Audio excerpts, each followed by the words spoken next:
بسم الله الرحمن الرحيم إن الحمد لله نحمده ونستعينه ونستغفره ونعوذ بالله من شرور أنفسنا ومن سيئات أعمالنا من يهده الله فلا مضل له ومن يضلله فلا هادي له ونشهد أن لا إله إلا الله وحده لا شريك له ونشهد أن محمدا عبده ورسوله أما بعد السلام عليكم ورحمة الله وبركاته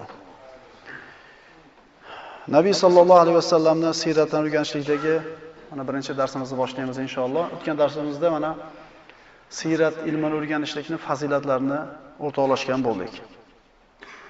Siyratni o'rgatmasdan turib, Qur'oni Karimni juda ko'p ma'nolarni tushunishligimiz muhol bo'ladi, qiyin bo'ladi.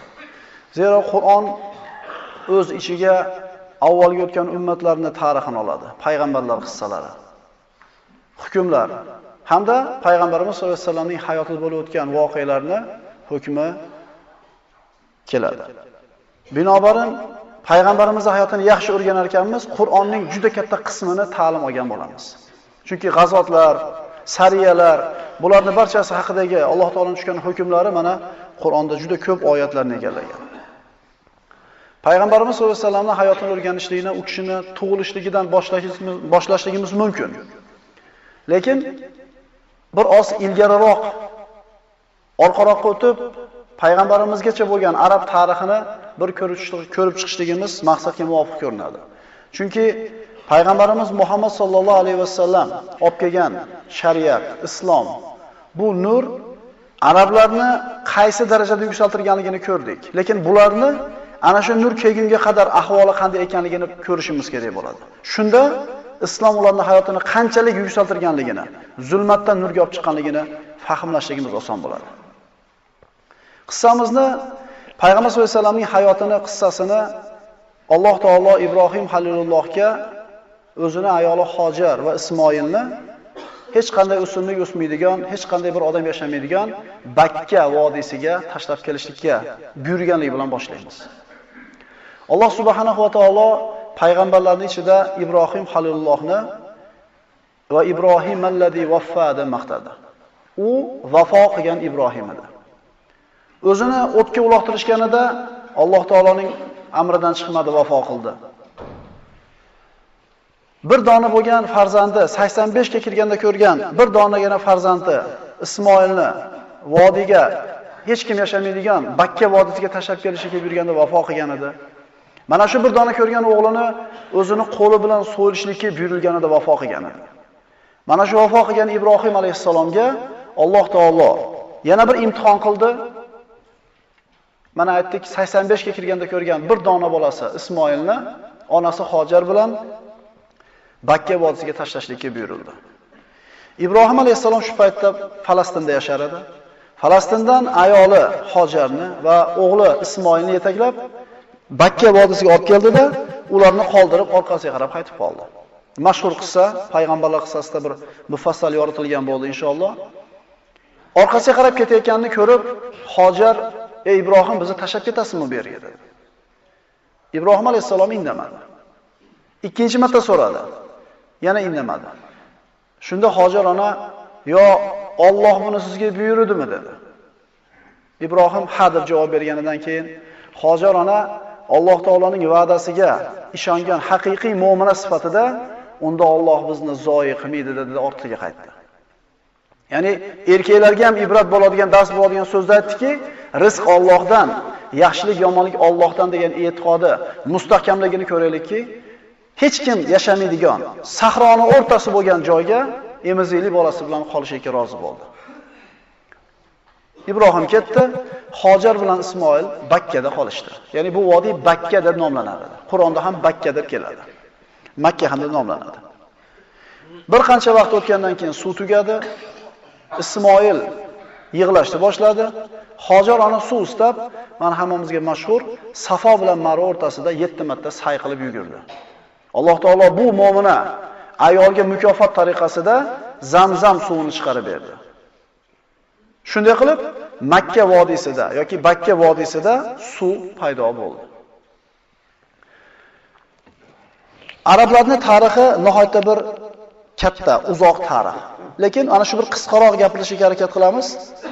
Arablarning asl vatani Yaman bo'lgan. Asli arablarning vatani Yaman hisoblanadi. Ana shu Yamandagi Ma'rib saddini buzilishligi bilan suv manbasi yo'q bo'lib qoldi ularda.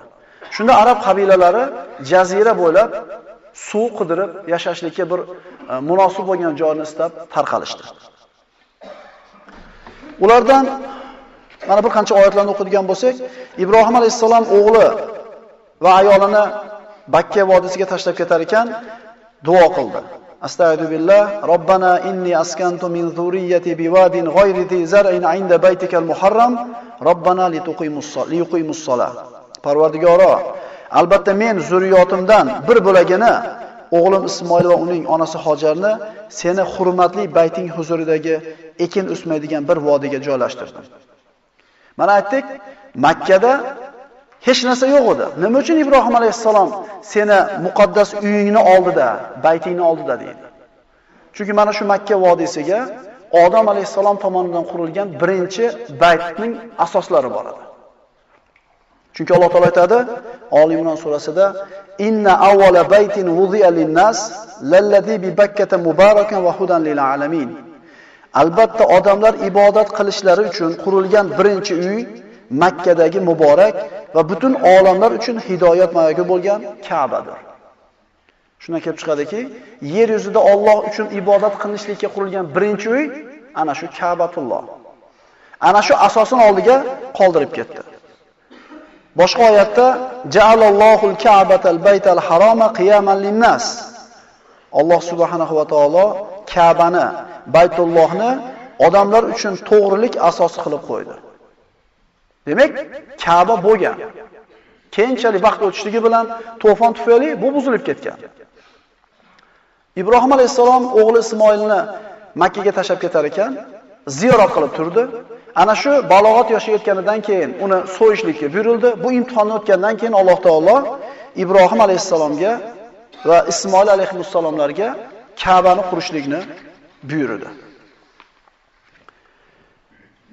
Endi biroz orqaga qaytadigan bo'lsak, mana aytdik, Yamanda suv to'g'oni, Sadd-i Ma'rib yorilib ketdi dedik. Arablarning suv ichadigan manbasi yo'q bo'lib qoldi. Arab qabilalari Arab jazirasi bo'ylab tarqalishdi. Saqif qabilasi Toifga borib joylashdi. G'assonlar Shom atrofiga va mana shu Shomda Yamanda yashagan qabilalardan bo'lgan Jurhum qabilasi ular ham jazira bo'ylab suv istab yurishgan edi.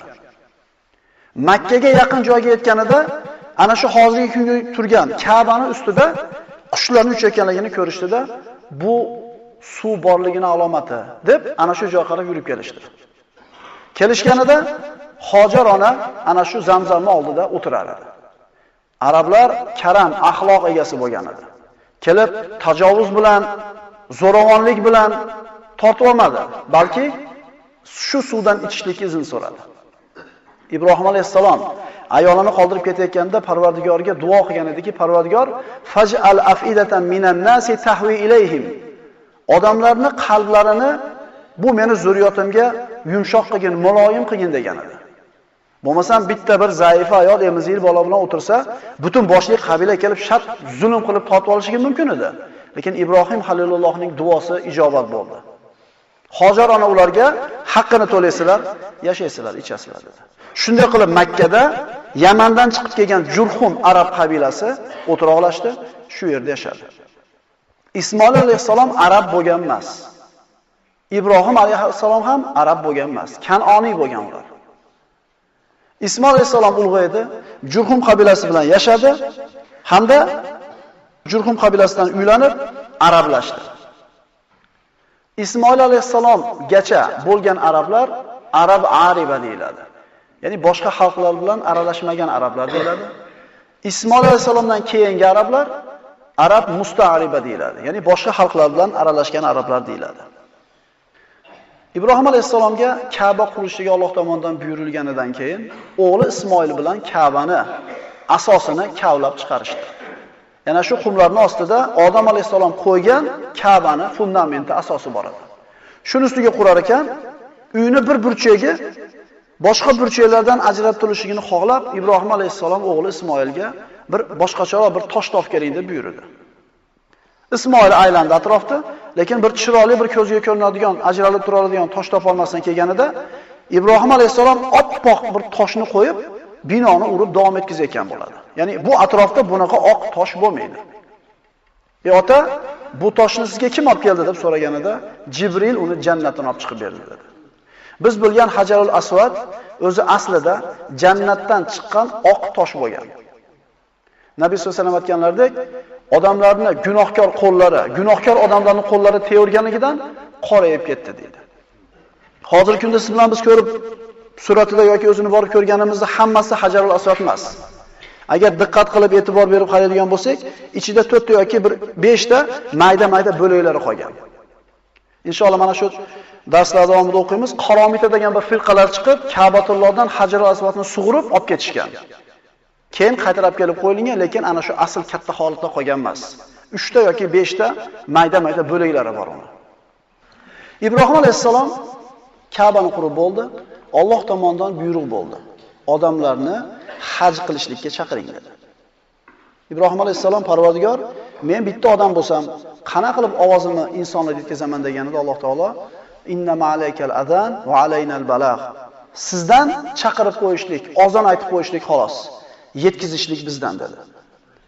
Necha ming yil burun, vallohu alam necha ming yil bo'lganiga Ibrohim alayhisalom chaqirgan ozon, bu nido musulmonlarning qalblarida qiyomatgacha jaranglab turadi. Hajga borishlik hammaning qalbida mana shu zavqi, ishtiyoqi, shavq turadi. Bormaganlar bir borsam desa, borganlar 10 borsam deydi. Nima endi bu? U yerda borib ko'radigan oshiqcha hech narsa yo'q. Ekinzori, bog'i, hech narsa sahro. Alloh taolo mana shu Ibrohimning ozonini musulmonlarning qalbiga joylashtirib qo'ydi. Ka'baning muhabbati bor siz bilan bizning qalbimizda. Shunday qilib arablar, Arab jazirasidagilar haj qilishni boshladi. Hajning tarixi shunday boshlandi. Baytullohni ulug'lash, uni ta'zim qilishlik tarixi shunday boshlandi. Mana aytdik, Ismoil alayhisalom bilan birga Makkada Jurhum qabilasi yashadi. Bir qancha vaqt yashaganlaridan keyin arab qabilalaridan bo'lgan Xuzoat Jurhum bilan Makka mukarramani urushib talashdi hamda yengishlikka yaqin bo'ldi. Jurhum Xuzoa bilan urushyapti. Jurhum mag'lub bo'lib qolishligini sezganidan keyin Ka'batullohning oldidagi Zamzamni ko'mib tashlashlikni qasd qilishdi. Chunki Makkada yashashlikning asosiy sababi Zamzam qudug'i, Zamzam suvi edi. Agar suv bo'lmasa bu yerda yashashlik nihoyatda qiyin bo'ladi. Zamzamni ko'mishdi, Jurhum Makkani tashlab chiqib ketdi. Ba'zilari qolgan bo'ldi. Xuzoa qabilasi Makkaga hukmronlik qila boshladi. Xuzoa Makkada 300 yoki 500 yil hukmronlik qildi. Mana shu 500 yil vaqt ichida Zamzamni kavlab topisha olmadi. Mana shu 500 yil suvni tashqaridan tashib etishdi. Kelgan hojilarni suv bilan sug'orishlik Makkada yashayotgan kishilarning mas'uliyati bo'lsa, demak bular Makkadan tashqaridan toshib ichirardi. Bu nihoyatda bir mashaqqatli ish edi. To Abdul Muttolib payg'ambarimizning bobosi Zamzamni kavlanmagunicha 500 yilga yaqin muddat Zamzam ochilmasdan turdi. Ana shu davrda Xuzoa qabilasining ichida Amr ibn Luhay ismli bir kishi bor edi. Amr ibn Luhay o'zini qavmini yakka sayi deydi. Eng boyi, eng saxiy, eng hurmatli kishisi edi. Uni gapi ikki qilinmas edi. Jurhumni haydab chiqarib Makkaga kelib o'tira olishgan Xuzoa qabilasining sayyidi Amr ibn Luhay. Shomga Amr ibn Luhay tijorat qilib chiqar ekan, hojilarni bitta o'zi sug'orar edi. Boyligi bilan ularni ta'minlardi hojilarni. Shomga chiqib borar ekan, Amalik degan bir qabilani butlarga sig'inayotganligini ko'rdi-da, nima bu deb so'radi. Ular aytishdi, bular sanamlar. Biz ularga ibodat qilamiz. Ular bizga hayvonlarimizni semirtirib beradi. Och qolsak non beradi. Yomg'ir kerak bo'lsa so'raymiz, yomg'ir beradi. Xullas, yuqarribuna ilallohi zulfa. Bizni Allohga bir qadar yaqin qiladi deb shirkni ular aytishdi. Amr ibn Luhay, bizga ham yomg'ir kerak bo'ladi, ko'p qiylanamiz. Bizga ham bitta o'sha butlardan bersanglar, biz ham olib borib sig'inardik dedi. Arab jazirasiga shirkni birinchi bo'lib kirgan kishi Amr ibn Luhay bo'ladi. Unga Hubal degan butni, sanamni berishdi. Makkaga olib keldi, Makka ahlini unga ibodat qilishlikka buyurdi. Shunday qilib, Makkada va Arab jazirasida shirkni boshlagan kishi Amr ibn Luhay bo'ldi. Imom Muslim rivoyat qilgan sahih hadisda Nabiy sollallohu alayhi vasallam aytadilar, Amr ibn Luhayni deydi. Arablarning dinlarini birinchi bo'lib o'zgartirgan Amr ibn Luhayni jahannamda ichaklarini sudrab yurganini ko'rdim deydi. Chunki bu arablarning ichida shu paytgacha yo'q bo'lgan gunohni, shirkni olib keldi. Arablar tavhidda edi. Ibrohim alayhisolamning dinida edi. Allohni bir deb bilishar edi. Lekin Amr ibn Luhay shirkni birinchi bo'lib boshlab bergan kishi bo'ldi. Ya'ni nima xulosa olamizki, undan keyingi kelgan qanaqa mushrik bo'lsa, albatta Amr ibn Luhayga shu mushriklarning qilgan gunohidan bir ulush borib turadi. Nabiy sollallohu alayhi vasallamda shunday mazmunda hadislar bor. Qaysi bir kishi yomon sunnatni paydo qilsa, odamlar unga erchib amal qilsa, shu gunoh qilganlarning gunohidan unga ulush borib turadi deydi. Hayotimizni qarasak, narda o'ynashda o'rgatgandirmiz birinchi marta jo'ramizga. Ziyofatga aroq qo'yishni boshlab bergandirmiz birinchi. Yoki qandaydir bir ma'siyatni qilgan bo'lsak, bilaylikki shundan keyin shu ishni kim davom etkizsa, shu odamga albatta ulush bor. Aksincha, savobli ishni targ'ib qilayotgan bo'lsak, masjidga yurda bitta jo'ramiz yetalagan bo'lsak, biror bir gunoh qilish, bid'at xurofotlarga tiqilib yotibdi hayotimiz. Ke shu bid'atni biz qilmaylik mana shu to'yimizda, mana shu ziyofatimizda qisqartiraylik desak, isrofni, bid'atni yo'q qilsak, bizga ergashib boshqalar amal qilsa, unga ham ajr bor. Endi qaraylik, biz qaysi tomonga tortyapmiz? Bir toifa odamlar bo'ladi yaxshilikka tortuvchilar, bir toifa odamlar bo'ladi ma'siyatga tortib, qolganlari poda bo'ladi. O'zining e'tiqodi, iymoni, hayotda tutgan yo'li yo'q bo'lgandan keyin poda bo'ladilar. Qaysi tomon kuchlilik qilsa, odamlarga nimani targ'ib qilayotganimizga bir qator qarab qo'yaylik. Talbiya ham o'zgardi. Hajga kelgan hojilar labbayk Allohumma labbayk, labbayk la sharika laka labbayk, innal hamda wan ni'mata laka wal mulk la sharika lak. Mana shu tavhid talbiyasi. Allohni bitta deyishlikka chaqiradigan talbiya. Hatto endi ular talbiyani o'zgartirishdida illa sharikan huvalak tamlikuhu va ma balak. Orqasidan mana shu ikkita jumlani qo'shdi, shirkka aylantirib qo'yishdi. Amr ibn Luhay bu bilan ham cheklanmadida, hayvonlarni ham ba'zilarini muqaddas deb belgilab berdi. Moncha tuqqanni yeb bo'lmaydi, moncha yashaganni minib bo'lmaydi, xullas shariat qo'yib berdi. Bir narsani halol, bir narsani harom deyishlik Allohning haqqi. Esimizdan chiqmasin. Halolni harom degan kishi, haromni halol degan kishi qasddan kofir bo'ladi islomda. Kim bo'lishidan qat'iy nazar. Bir narsani halol, harom deyishlik Alloh va Rasulining haqqi. Bu bo'lmaydi buni qilsa. Bu yomon bo'ladi deb har xil so'z bilan nima qilinadi? Yo'l ko'rsatiladi. Makkadagi eng katta sig'iniladigan but bu Hubal edi. Quraysh, Makka ahli mana shu Hubalga sig'inar edi. Payg'ambar sollallohu alayhi vasallam Makka fathida butlarni bitta sindirar ekan, oxiriga qilib Hubalni qoldirib qo'ygan edi. Uni ham oxirida Payg'ambar sollallohu alayhi vasallam parchalab sindirdi. Chunki arablar qaysi darajada jaholatda ekanligini ko'rib turib, keyin islom ularga nima olib kelganligini ko'rsak, shunda payg'ambarimizning risolatining buyukligini qadriga yetamiz. Shuning uchun ularning kimligini ko'rib qo'yaylik avval. Birdaniga tug'ilishidan boshlasak, tushunishimiz qiyin bo'ladi. Alloh Qur'onda Nuh alayhisalom qavmi haqida xabar berib aytadi: "Va qalu la tazarunna alihatakum va la tazarunna waddan va la suwa'an va la yaghusa va la ya'uqa va nasra." Va o'zlariga ergashgan tuban pastkash kimsalarga sizlar hargiz o'z xudolaringizni tark qilmanglar. Vadni ham, Suwa'ni ham, Yag'usni ham, Ya'uqni ham, Nasrni ham hargiz tark qilmanglar. Mana shu ismi zikr qilingan 5 ta odamni ismiga qo'yilgan butlar ham Makkada bor edi. Jazirada bor edi. Vudga Banu Kalb sig'inar edi. Suwa degan olihasiga Banu Huzayl, Yag'us degan butiga Toy ahli va Jarash ahli ibodat qilardi. Ya'uqqa Hamazon, Nasrga ahli Yaman. Mana shunday shirkni tarqashiga Amr ibn Luhay sabab bo'ldi. Bu butlarning ichida eng ajablanarlisi Isof va Noila degan butlar edi. Isof va Noila. Bu tarixi shundayki, ikkalasi ham yamanlik bo'ladi, arab bo'ladi. Bir-birini sevishadi. Isof Noilani qo'lini so'rab otasiga sovchi qo'yganda, otasi rad javobini beradi.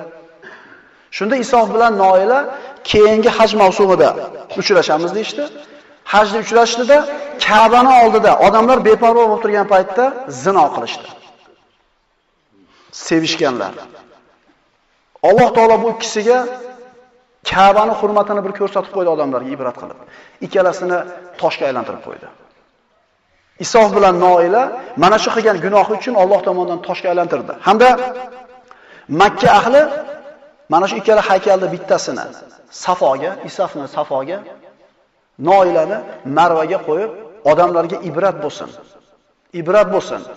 Allohning uyini oldida gunoh qilishlik shunday bir jazolanishidan ibrat olsin deb Alloh taolo shunday qildi. Ular qo'yib qo'yishdi.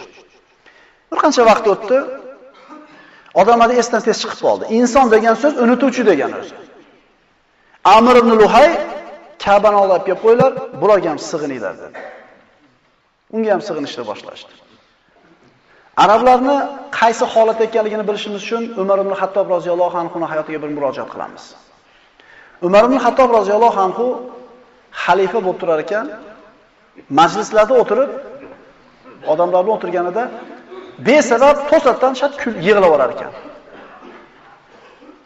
Ba'zida o'tirib besabab kulib orar ekan. "Ey Amiral Mo'minin, nimaga to'satdan yig'lab, to'satdan kulib orasiz besabab?" deganida u kishi aytadiki, "Johiliyat davrida qiz farzandlarini yomon ko'rardik. Eshitib turaylik, arablar qaysi darajada bo'lgan? Pastligi, tubanligi, razilligi, savodsizligi qaysi darajada bo'lgan? Qiz farzandlarini yomon ko'rardik. Ya'ni qiz farzand jang maydonida qilich ko'tara olmaydi, qabilasini, kuchini, quvvatini ziyoda qila olmaydi, birovning xizmatini qiladi, nomus deb biladi qiz farzand ular. Shuni asoratlariga o'xshagan narsa hozir ham yo'q emas oralarimizda. Qiz farzandi bo'lsa, g'am qilib siqiladiganlar. O'tirar ekanman johiliyatda deydi. Ayolim qiz tuqqanligini xabarini berishdi.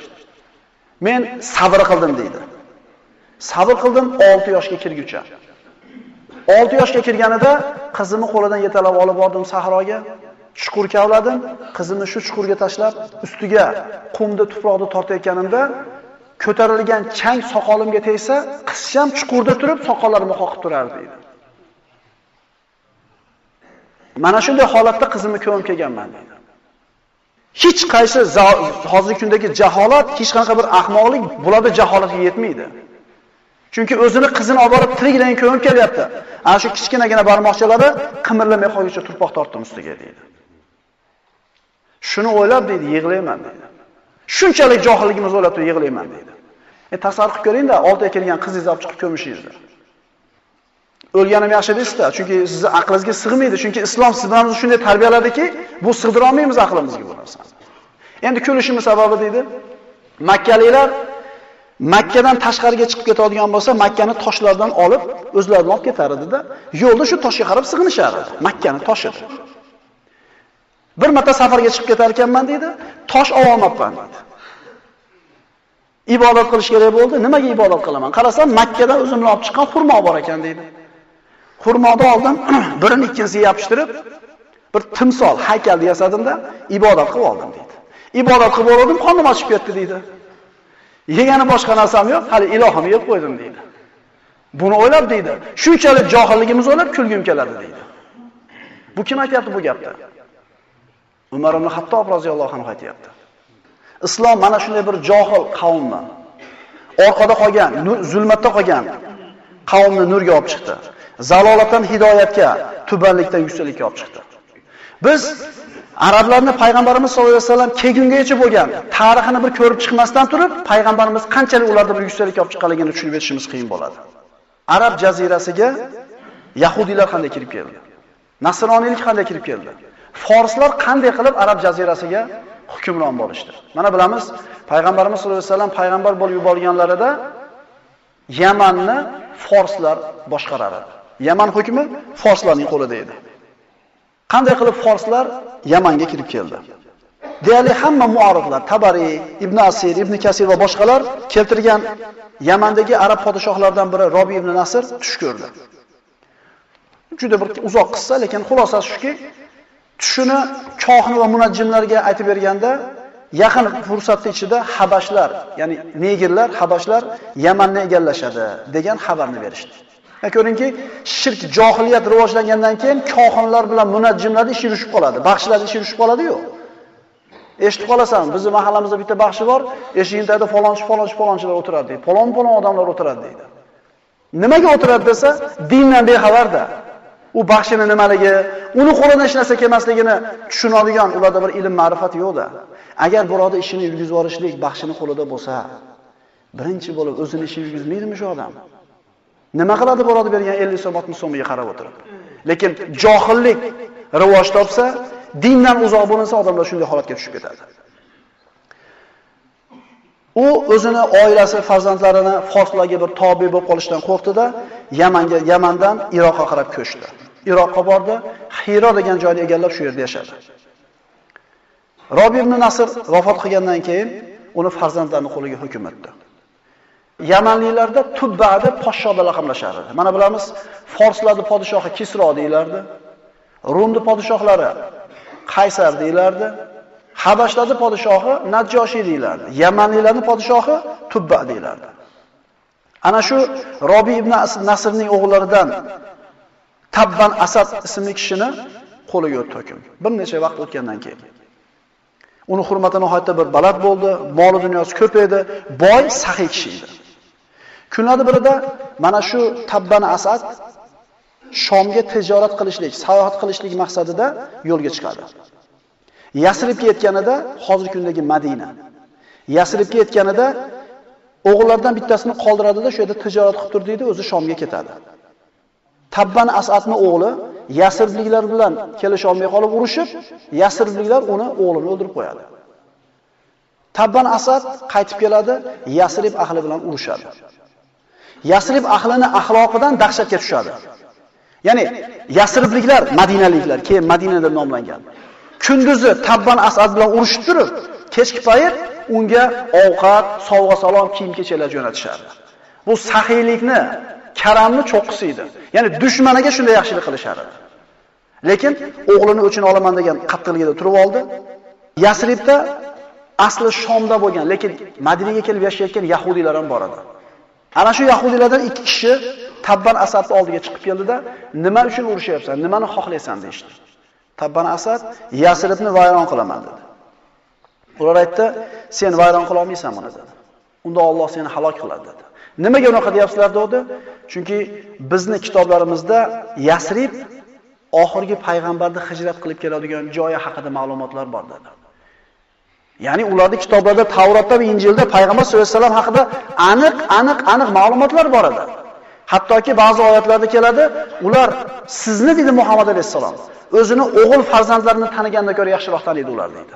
Lekin bilib turib o'jarlik qilgan, bilib turib kofirlik qilgan. Tabban Asad Tavrot nima, tavhid nima so'raganda ular unga tushuntirib berishdi. Tabban Asad Yahudi diniga o'tdi. O'zini qavmini kelib yahudiylikka chaqiruvdi, qavm qabul qilmadi. Aqulu qawli hada va astagfirullohi li va lakum. Assalomu alaykum va rahmatullohi va barakatuh.